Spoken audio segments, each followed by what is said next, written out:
बिस्मिल्लाहिर्रहमानिर्रहीम। अस्सलामुअलैकुम। आज के इस वीडियो में हम आपको सहरी करने का एक ऐसा वक्त बताएंगे। अगर आप उस वक्त सहरी करेंगे तो इंशाअल्लाह सहरी में बहुत ज़्यादा बरकत आएगी।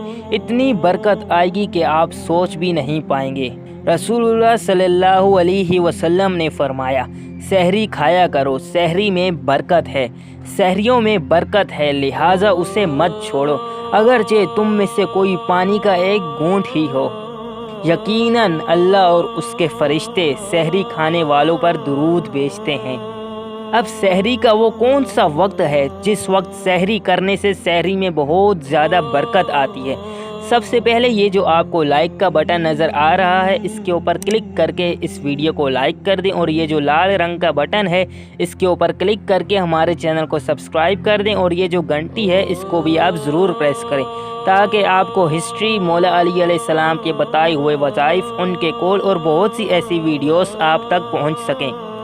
अगर कोई शख्स रात को उठता है और सबसे पहले अल्लाह का ज़िक्र करता है, अल्लाह की इबादत करता है, नमाज तहज्जुद पढ़ता है, कुरान की तिलावत करता है, और उसके बाद जब सहरी में 30 मिनट रह गए हों, अगर वो उस वक्त सहरी कर ले तो वह बहुत बाबरकत सहरी होती है।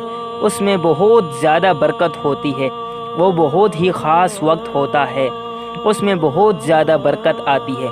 अगर आप रात को उठ के पहले सहरी करेंगे और बाद में अल्लाह की इबादत करेंगे तो ये सहरी इतनी बरकत वाली नहीं होगी। अगर आप पहले अल्लाह की इबादत करेंगे, ज़िक्र करेंगे, और उसके बाद सहरी में जब आधा घंटा रह गया हो उस वक्त आप सहरी करेंगे तो उसमें बहुत ज़्यादा बरकत होगी। अगर आपको ये वीडियो पसंद आई है तो इसको लाइक ज़रूर करें, और ऐसी ही और वीडियोस देखने के लिए हमारे चैनल को सब्सक्राइब भी ज़रूर करें। शुक्रिया।